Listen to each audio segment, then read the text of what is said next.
Welcome to Japan's most surprising city, Kyoto, also known as the spiritual capital, where we will be discovering how modern life and tradition exist side by side through tens of thousands of shrines, vibrant markets, and what brings thousands of travelers here each year. This is a special city. This is Kyoto, Japan.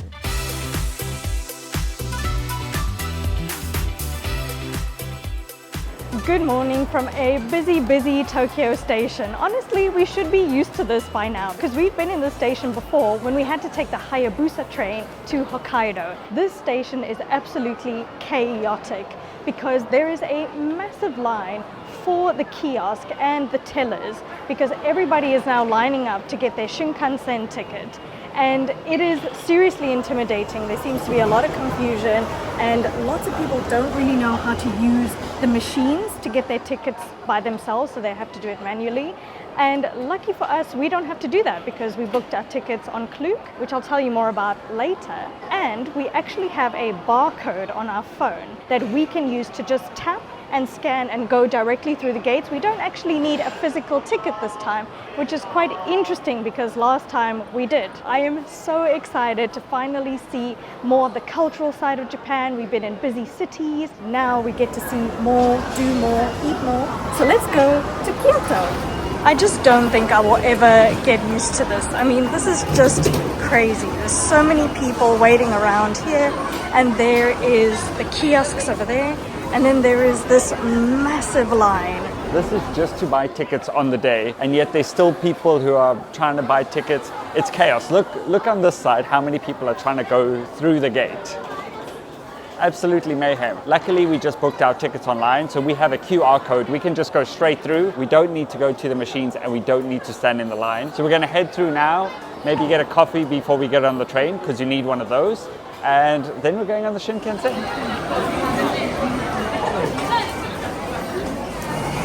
He makes it. Hey.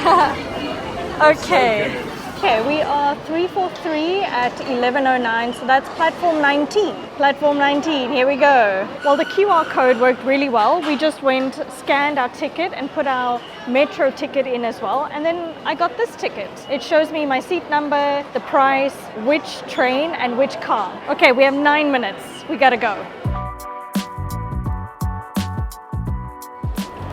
This is the worst thing ever, these yellow jobbers. Ooh. A mini escalator. Okay, here we go. Okay, so this is our train over here, and we're in car 4. Okay, car 4, 13A. Car 4, 13A. So we have about 7 minutes to get on, or we have about 7 minutes until it leaves. This is so cool! Besides being worried about missing it, still have to remember that I am extremely excited to get on the Shinkansen. Dave and I absolutely love train travel, so we're still super excited. Okay, car 5, and then this is car 4. Is this us? I think we're 13A and B. 13A. Let's go! Ooh, gotta mind the gap here. Oh my goodness.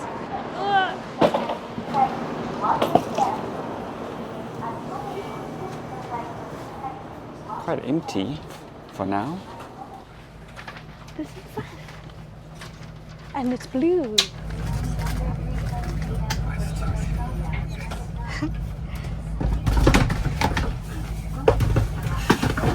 Okay, we're ready. So we've got our bags put up here. Because we're taking the blue line, which goes south, all the seats are blue. Previously, we took the Hayabusa train, which is green, so all the seats were green. Okay, so it's now 11:05, which means we leave in approximately 4 minutes. So let me show you my seat. Comfy blue seat. We don't actually have the head cushions that we did in the Hokkaido train. And we've got loads of space in front of us. I've got my armrest. I've got my tray table, which I'm gonna put my coffee on.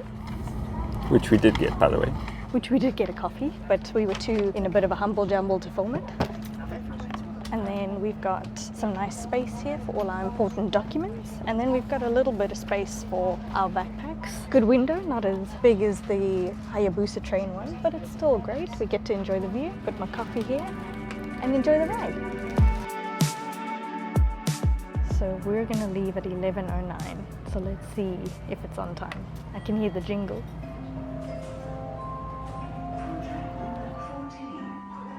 So you know the train doors are closing when you hear that jingle. So I just heard it. Wow, that is insane. 11:09. Perfectly on time. That's incredible.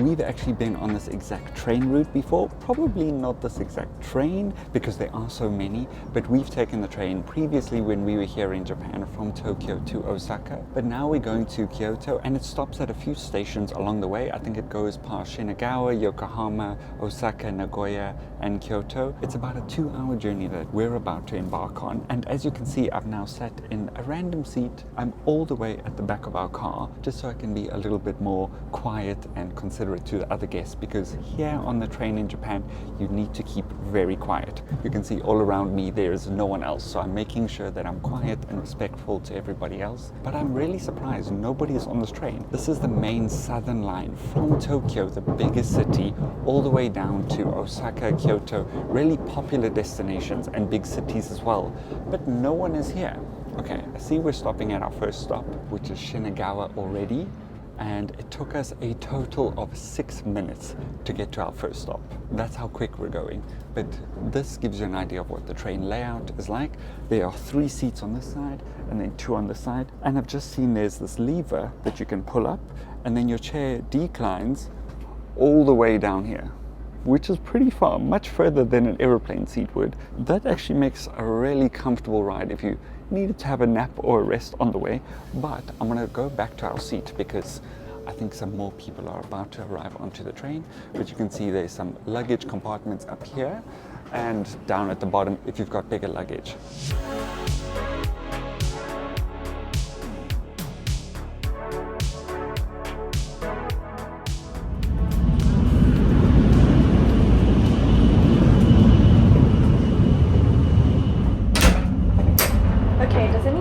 Drink coffee and it goes straight through them. So while I'm here, let me give you a little bathroom tour. So this one is a lot smaller compared to the Hayabusa train. Also, there's no mirror, just a reflection.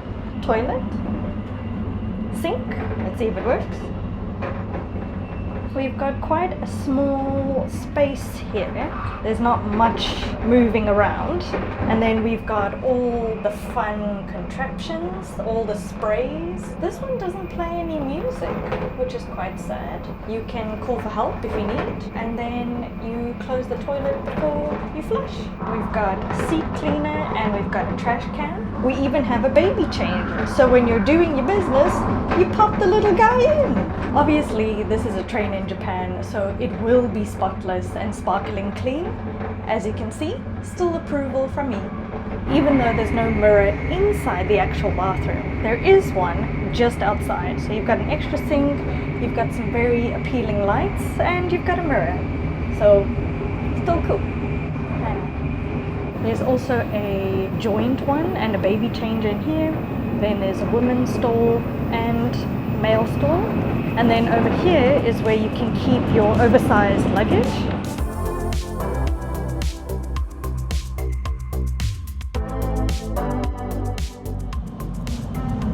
I've just come between the 2 cars just so I can speak a little bit louder, because train etiquette in Japan is very important. When you're in your seat, you need to keep quiet, don't answer any phone calls, don't have your phone on loud, playing music or watch a movie. So I wanted to come here just to explain what this train is all about. And this train is special because you can see Mount Fuji from here. There it is, just peeping out the back behind all these buildings. But obviously right now in the summer, there is no snow on top. So in the spring and the winter months, it is absolutely beautiful because it's really got that snow-capped look. But right now, no snow whatsoever on top of Mount Fuji because it is so hot here in Japan in the summer. As another shinkansen goes by, absolutely insane the speed that we're going. So if you're ever going from Tokyo to Osaka or Kyoto, make sure to sit on the right-hand side so you can see a really good view of Mount Fuji.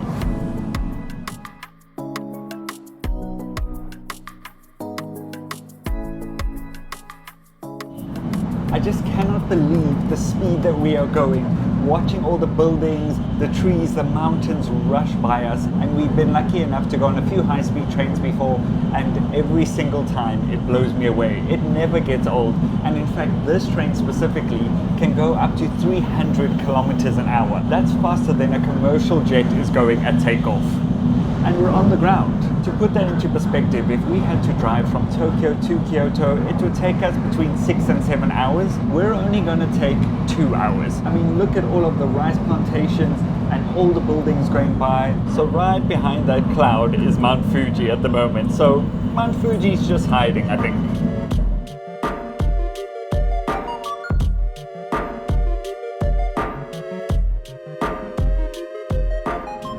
And besides going at lightning speed, it's also incredibly stable. I mean, I'm standing in the middle of this cart, absolutely no worries. I'm not swaying from side to side, I'm not bouncing up and down at 300 kilometers an hour. Also, it's one of the most punctual trains in the world with an average delay of only 1 minute in the last 50 years.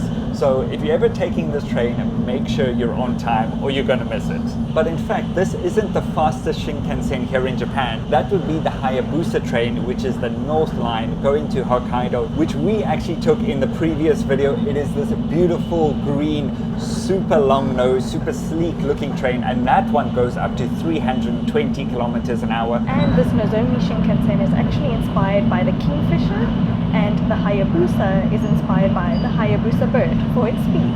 We also bought our tickets for both of those trains on Klook, and we have a little discount code as well if you want to use it when you're coming to Japan. You can use Klook for all sorts of activities. In fact, every single activity we booked, we used Klook, so highly recommend it. We'll leave a link in the description below.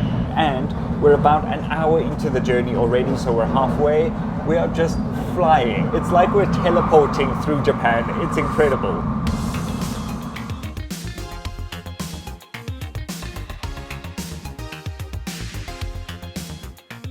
When you take the train here, you get to see the Japanese countryside, and honestly, Japan is beautiful. There are so many mountains, lots of greenery, and normally in the winter and the spring months it's beautiful with all the cherry blossoms and the snow, but I have to say in the summer it's equally as beautiful because everything is so green.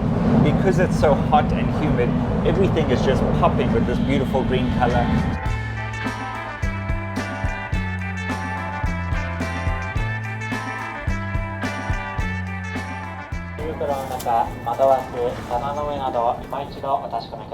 So our train is about to arrive in a minute, and I can see us pulling up to the station now. That was a very quick 2 hours. When you're going at the speed, time flies as well. And you have to be waiting at the door when your train arrives, because it's only here on the platform for 2 minutes and then it leaves. So that's why we're ready and waiting.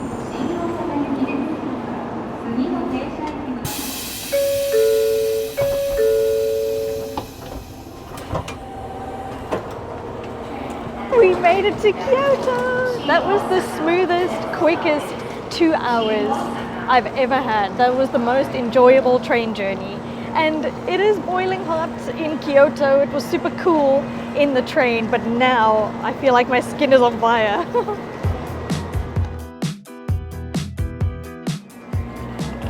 So we arrived at 1:19, it's now 1:22, and they've just closed the doors and this train is about to leave. So it was only here for just over 2 minutes, from the time that the doors opened to the time that the doors closed. And there it goes. And now it's on its way to Osaka. This is what the train looks like from the front. You can see from the long nose and how big it is. It is an engineering marvel, and I'm always blown away by this. Very similar to the Hayabusa train that we took previously, the green one, but this nose is not as long. And I think this train's actually about to leave now. I think it's going to Osaka as well. Oh, it's actually going back to Tokyo. Look at that. I think this is the busiest bullet train route in the world, and that's why another one comes and another one comes, and every single one is so prompt and completely on time. Here it is. Oh, and this one is actually themed. This is a Tokyo Disney themed Shinkansen. Very cool.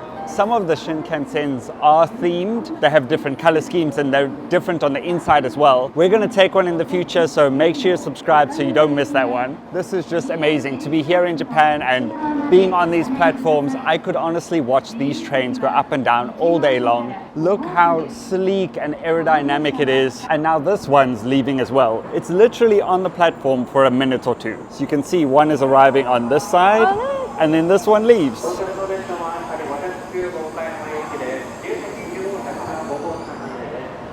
Look, it's all Disney themed. Purple, then we have green, then it's blue over here. Wow, that's really cool. And then another one on this side. So I assume he's wiping the bugs away because there's no rain at the moment, but they're cleaning the windows. And in fact, the train is so clean throughout. I assume they wash these trains probably every single day because normally the high-speed trains have lots of dirt and bugs splattered on the front of the nose.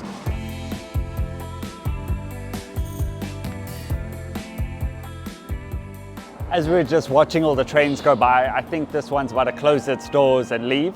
There you go.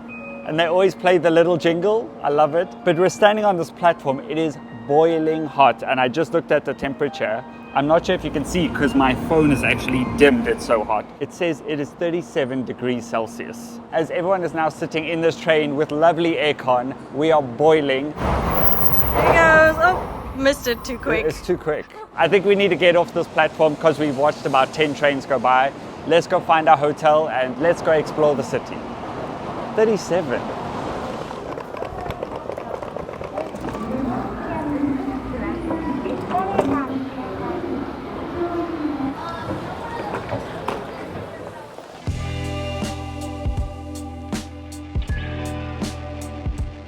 Okay, and welcome to the next day here in Kyoto, which is officially our first full day. And we have now arrived at the Fushimi Inari Shrine. We've got our umbrella up because it is absolutely boiling hot. It is a sweltering day, and yes, we did decide to come at midday.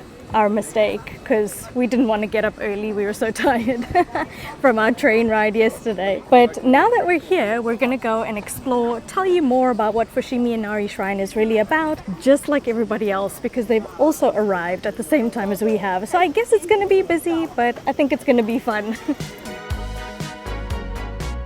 So Kyoto is known as the cultural hub of Japan. So that's why many tourists come here, and there are so many shrines and temples to see. We just went through this giant gate, and apparently we're going to go through 10,000 different gates today. It's about a 30-minute hike to get to the top of the shrine, and that's why so many people have come here. And this is a great contrast between the new Japan, the new technology that we took yesterday on the Shinkansen, versus going to see a shrine and temple today. But from first glance, this shrine is absolutely beautiful. What I like about a lot of the shrines is that deep red color. It's going to be a hot one as we hike all the way up, but let's go see the shrine.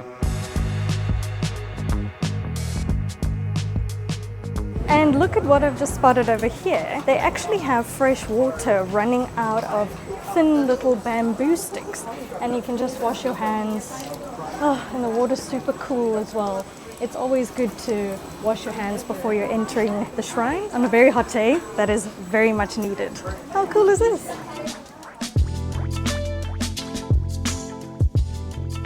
Before we actually enter into where the main shrine is, I've noticed that there's two foxes on either side of the entrance, and they've got something in their mouth. It actually looks like a key, and then the other one looks like he's got a little round ball of rice. And the foxes are actually Inari's messengers, because Inari is the god of rice, prosperity and business. They hold the keys and the rice. So we gotta bow before we go in. So we've walked all the way through and around here, and the whole idea is you just keep going further and further up. It can be about a 30 to 40 minute hike all the way to the top of the shrine, and apparently most people don't make it, especially because of the heat. But as I make my way up here, again, you can see the foxes on either side as we enter. What I love about the shrines in Japan is how intricate, beautiful, and of course that dark red color is so outstanding. Where normally a lot of the buildings are a gray, dark brown, or a wood color, and this is a working shrine, a place of worship and prayer. So these people are actually coming here, making a donation and praying either for good fortune or good luck. And it's not only just a tourist destination, even though there are so many tourists all around here. Everywhere you go in Japan that's touristy, there's always lots of people. It's always crowded.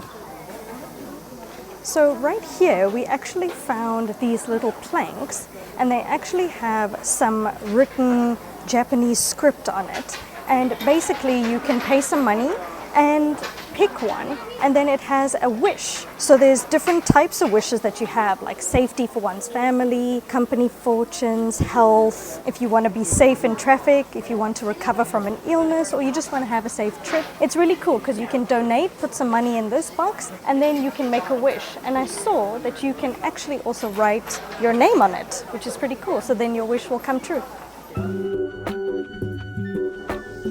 So we are officially starting our hike all the way up, and you can see all the stairs here. It just keeps going further and further up, and as you go, you just keep going through the gates. And apparently all the gates are offerings or donations by companies or individuals that want good luck for their company or good fortune, or they want to make a lot of money. Apparently the company name and who donated it is on each gate, so we'll look out for that. As we said, there are 10,000 gates, which is staggering because we've been here for about half an hour. We've only gone through 3.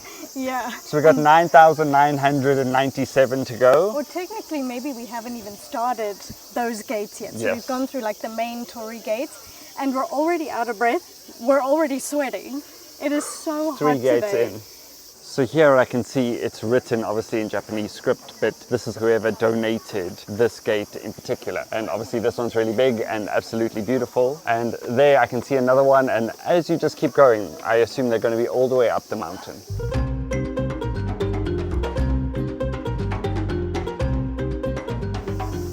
So here it actually splits into 2, and these Yeah. are much smaller gates. These are much if bigger. These are absolutely massive.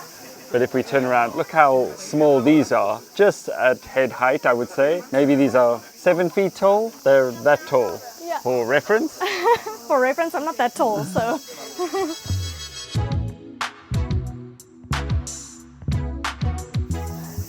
So we are now making our way through the Torii gates, and all 10,000 of them. Once you see them all close together, you can really see how they could accumulate to be more and more and more, because this whole aisle or this whole path just keeps going. This is really peaceful and serene to go through all of these gates, and we've been able to find a bit of a quiet time when there's not too many people coming through, because obviously everyone is just rushing through these gates. And we have noticed that there are a few names on them all over on this side and on this side as well. But as you look back, you can see all the names that are written on. It's quite spiritual as well. Like you're walking through all of these gates, you're walking through history. And it's shady in here, so that's great, because it is sweltering. The second that sun hits you, you're frying.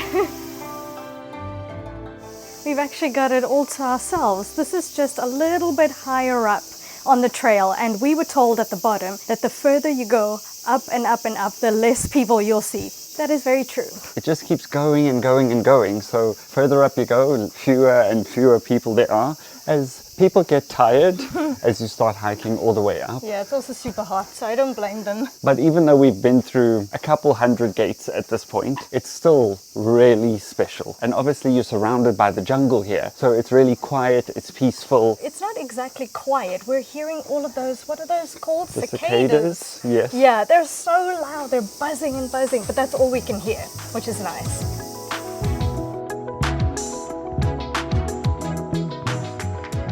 Even in the middle of hiking up to the shrine, there's still a vending machine halfway up. Always convenient.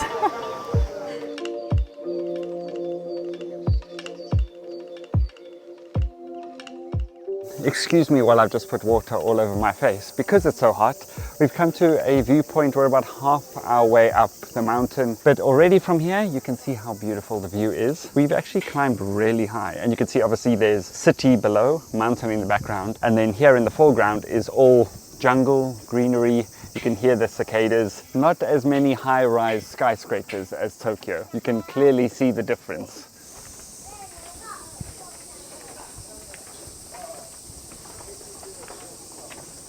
Okay, here's a discussion that we always have. Dave is always dripping in sweat, and I, for some reason, never seem to sweat. I don't know. Like but we've been climbing melatonin up. in your skin. He's like absolutely dripping. So I guess, I don't know if it's like Asian genes or... Melatonin in your skin Yeah, is clearly. outrageous. I just like don't sweat. Nothing. Even climbing a mountain, even climbing up to Everest. Actually, not too bad. I think we've seen worse on this hike. What do you think? I am though, and it's once it goes, it's never stops. And then there's me.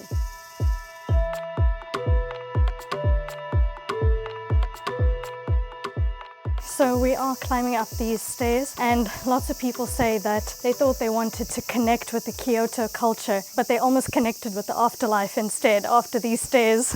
To be honest, they're not that bad. If you include the heat, you will have shortness of breath, so remember to get some water from the vending machine because it is sweltering. This always reminds me of doing Everest. Whenever I see stairs, I have PTSD. The stairs to the never-ending world. So this is always good fun. But as you can see, the higher up we go, absolutely no one is here. So if you're wanting to get a photo, which most people come here for that photo, to stand next to some of the gates, just go a little bit higher up.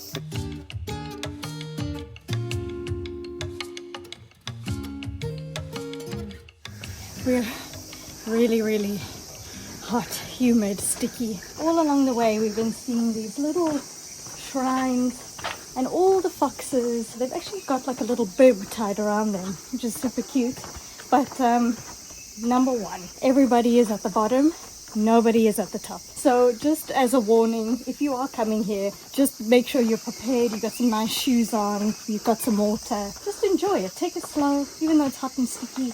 It's always worth it at the top. I mean, we climbed to Everest Base Camp. There were so many points where we were like, I can't make it, it's too far, the stairs are never ending. But once you get to the top, it's worth it. As you make your way up the mountain, there's these freshwater stations that you can wash your hands and have a little, kind of like a scoop, almost like a big ladle. And you can just wash your hands. And it's specifically made for that. There is a sign that says, this is here to wash your hands as you make your way up. Okay, so we have officially made it to the top. There is a shrine at the top, and then it says about 200 meters beyond that there is also another lookout point. So we're actually going to go a little bit further. If you're coming here, you should dedicate 20 minutes of your time to make it to the top. I mean, it is a lot of stairs, I'll give you that. Compared to where we were at the beginning, where everyone was like fighting for the perfect Instagram moment, you can have it. You just got to work hard. Dedicate 20 minutes of stair work, and then you can get the perfect Instagram shot. That's just my advice.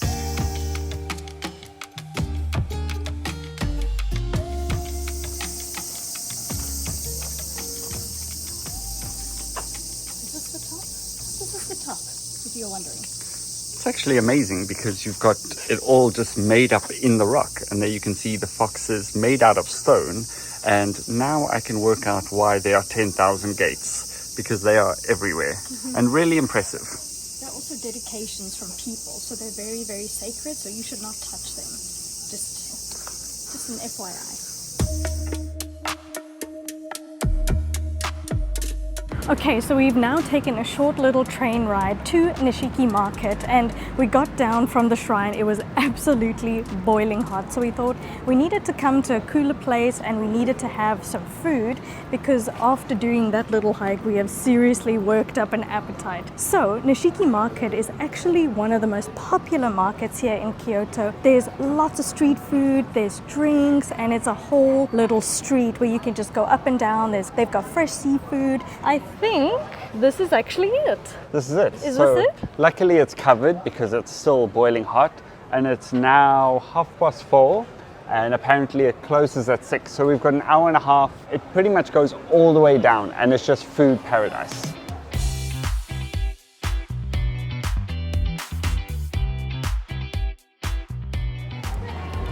So this place isn't just your ordinary street food store. This is actually called Kyoto's Kitchen. It's actually a 400-meter long arcade, and it has over 130 shops, most of which are family owned for generations. We're seeing so many cool things. We've got all sorts of like sakura sake on this side, all the giant fried shrimp and omelets. Look at that, that looks like a giant octopus head, is it? That's true, a mini octopus, but its head is like super big. But it's actually called a taco tamago, which means that it's a octopus stuffed with a quail egg. That is unreal. There's so many food options here, and everything looks absolutely delicious. I just want to try everything.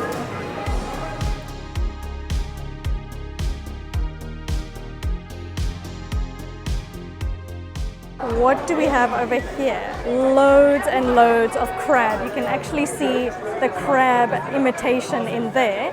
There's even a little water feature. Look at all of this fresh crab. Oh, now he's blowtorching it. Wow. Very, very cool. This entire shop is only umbrellas, and look how far down it goes. All different sizes, colors, shapes. This one's got like a dragon on. This has got like some waves, all blue. Absolutely fascinating. Entire shop, only umbrellas. I've just seen they've got pickled cucumber. Ah, that looks delicious actually. Cucumber on a stick. Really good. Cucumber on a stick, why not?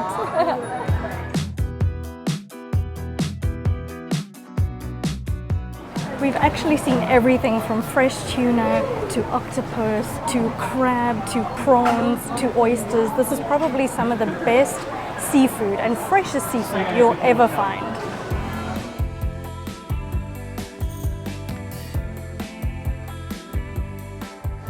Okay, so we've just passed by this store and it looks super, super appetizing because they've got some gyoza, they've got some fried shrimp, fried tempura shrimp, they've even got some Kobe beef from Kobe, which is not so far away from Kyoto. So I think we're going to have to try something from here. What do you think? Gyoza, one, and shrimp, one. Yes. Arigatou gozaimasu. 1,300 yen for two of our little snacks. Did you see she put it straight into the deep fryer? So good. Arigatou gozaimasu. We can sit over here. What do you think? Oh, sorry. Thank you. One thing you should know about being in Japan is you cannot walk and eat. You should always stop or sit down, and it's actually considered quite rude to walk and eat or drink anything. So we've got a little barrel here that we're going to eat our little gyoza with, and it's already ready. Oh, sorry. Arigatou gozaimasu. And here it is, two of our first little snacks that we're going to try here at Nishiki Market. We've got 3 gyoza, which you put a little bit of like a spicy salt on, and then we've got our giant tempura fried shrimp. It's super crispy and crunchy. It's actually quite a little bit salty on the outside, but on the inside the shrimp is super fresh and tasty. Next up, I'm going to try one of the fried gyoza, and gosh, when she put it in, it was so hot I could barely touch it, but now I can, luckily. This is good. She put a little bit of spicy salt on, but then on the inside is actually like a bit of pork and chive. So it's got like that crispy outer filling, but then like really, really tasty, savory filling on the inside. Can never go wrong with a gyoza.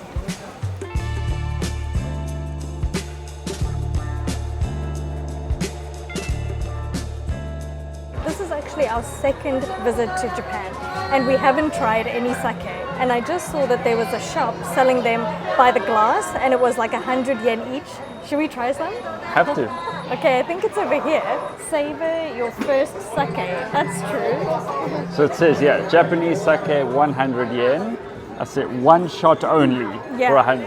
Okay. That is a very big shot. That is a very big shot. Let's get to. I can have one, thank you. Dry or sweet? Sweet, please. Is it good? Is the sweet okay? Yeah. Oh, good. She says the sweet is good, so I'm gonna try the sweet one. She's opening up a brand new bottle. Just for us. Just for us. Look how big the bottle of sake is. That is a huge bottle. Wow. Actually, this glass is really big as well.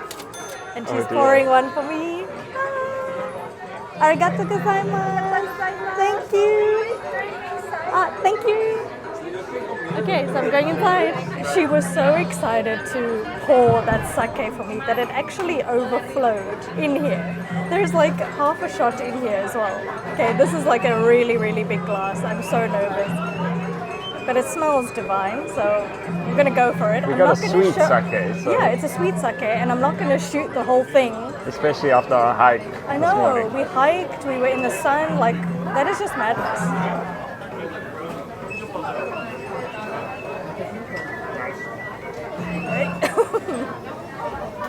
It's very strong. Good morning. It's very strong. Oh god, okay. But it's got a very like rice wine flavor to it, and it is quite sweet. So Dev's gonna have to try some next because I'm not gonna be able to finish this by myself, okay? What do they say in Japan? Kanpai. Kanpai. Kanpai, I think. Let me know in the comments if that's correct. It is strong. I would not be able to have all of this. I would be swaying on the trains home. Actually, I really like it. It's very much like a rice wine, similar to like the happy water in Vietnam, similar to like a vodka. I think that would be the closest thing that I could relate it to, but a little bit sweet, kind of like wine and vodka mixed. But I've had one gyoza and a bite of shrimp the entire day, so let's see how this goes. Oh, I'm all warm inside. Yeah, your face is all red as well. Oh my gosh. I'm sure there's a few of you who are watching this video that could probably drink us under the table, and you're probably laughing at us because we're dying over one shot of sake. Yeah, we don't do this very often. So what I would say though is like this is the friendly, cute little baby sister of the Korean soju, because the soju is super like strong and not as sweet as this one. So I actually think I prefer this one. Oh. It gets better the more you drink, I think. What an incredible day that was today. Climbing all the way to the top of the shrine in the heat and now going to Nishiki Market. And after yesterday's Shinkansen, it was just wonderful. But in the next video, we're going to a different area and we're going to be doing something very unique, very different and exciting. So make sure you're subscribed. And if you haven't already, go and watch our previous videos where we took the Hayabusa train to Hokkaido. We went to Tokyo Disney Sea and explored the massive city of Tokyo. And we'll see you in the next one.